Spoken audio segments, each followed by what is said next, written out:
Shalom sahabat CS dimanapun Anda berada, saya sangat bersuka cita bisa menjumpai Anda semua untuk menyampaikan kebenaran firman Tuhan.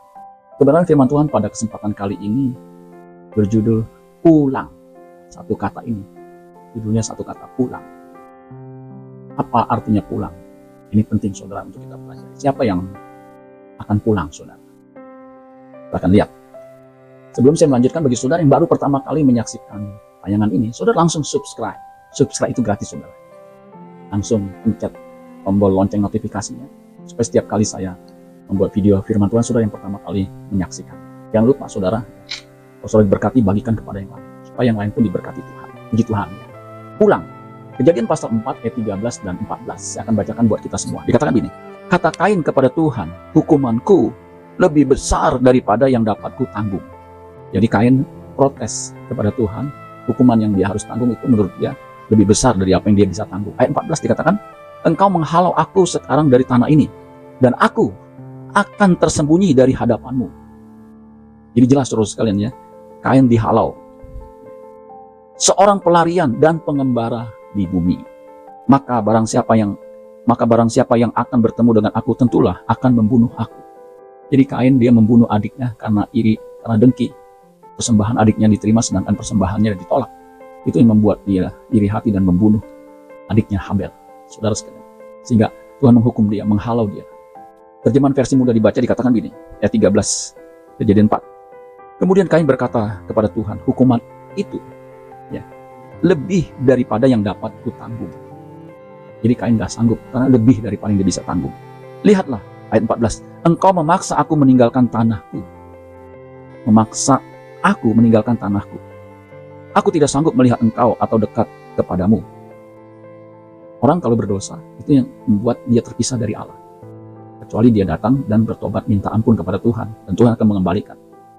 Makanya Yesaya mengatakan, sekalipun dosamu merah seperti kirmis, akan menjadi putih seperti salju. Sekalipun merah seperti kain kusumba, akan menjadi putih seperti bulu domba. Asal apa? Kita mengaku dosa kita, Allah setia dan adil, dan akan mengampuni. Kain, saudara sekalian, dia tidak bertobat. Padahal Tuhan sudah mengingatkan dia. Ketika dia panas hatinya karena iri hati dan dengki, Kain malah melampiaskan nafsu jahatnya, membunuh adiknya saudara sekalian, sehingga 1/4 penduduk bumi hilang. Ya 1/4, karena Adam dan Hawa punya 2 putra, Kain dan Habel. Ketika satu dibunuh, tinggal 1/4 dibunuh, tinggal 3/4 saudara.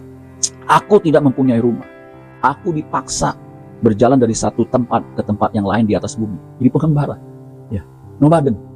Dan orang yang bertemu dengan aku dapat membunuh aku. Jadi siapa orangnya? Pada waktu kan 4.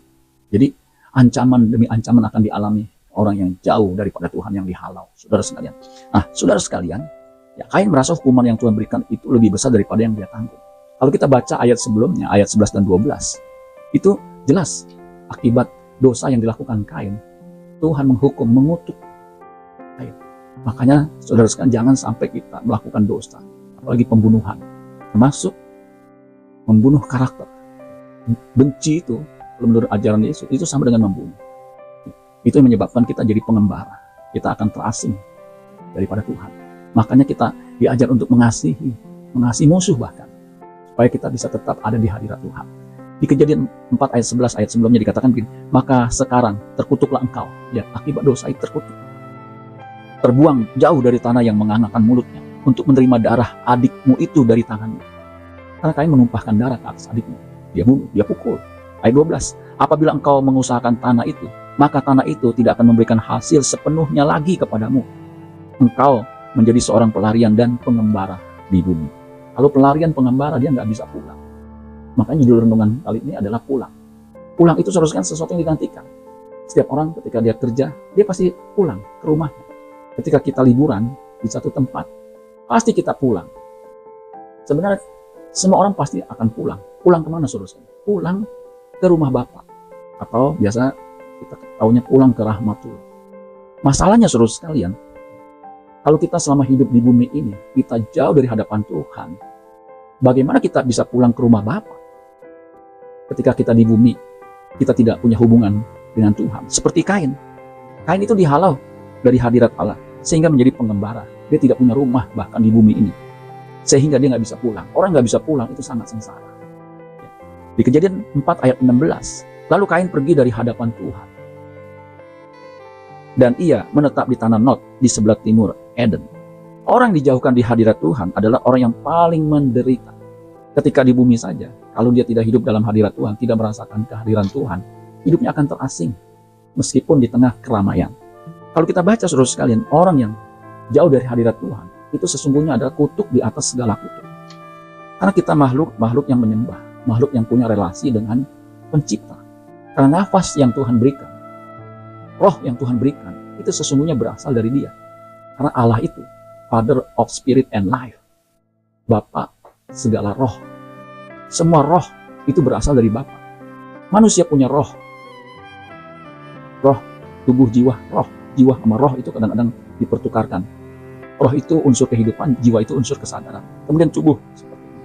Itu membuat manusia hidup. Dan roh yang adalah unsur hidup itu berasal dari Allah. Kalau kita jauh dari Allah, sesungguhnya itulah kutuk, saudara. Dikatakan di 2 Tesalonika 1 ayat 8 dan 9. Dan mengadakan pembalasan terhadap mereka yang tidak mau mengenal Allah. Ya, pembalasan kepada orang yang tidak mau mengenal Allah dan tidak mentaati Injil Yesus Tuhan kita.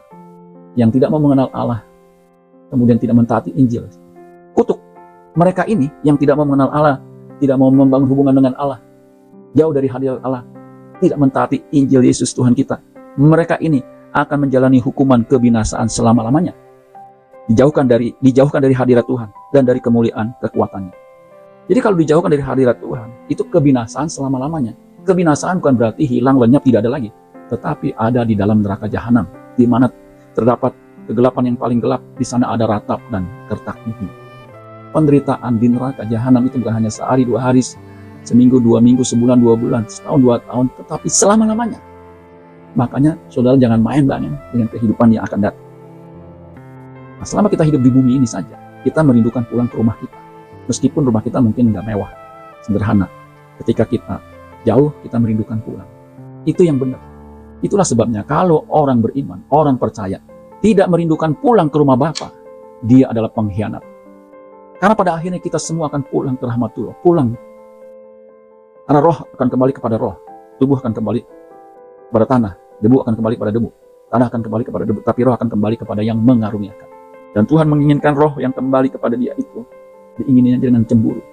Pastikan, ketika kita hidup di bumi ini, kita membangun hubungan dengan Tuhan, supaya kita diterima di kemah abadinya. Karena Yesus menjanjikan rumah Bapa di sorga, dan dia rindu anak-anaknya yang percaya kepada dia, untuk tinggal bersama dengan dia selama-lamanya. Mari kita mempersiapkan diri berkemas-kemas untuk pulang ke rumah Bapa. Amin buat firman Tuhan. Tuhan Yesus memberkati. Sola Gracia.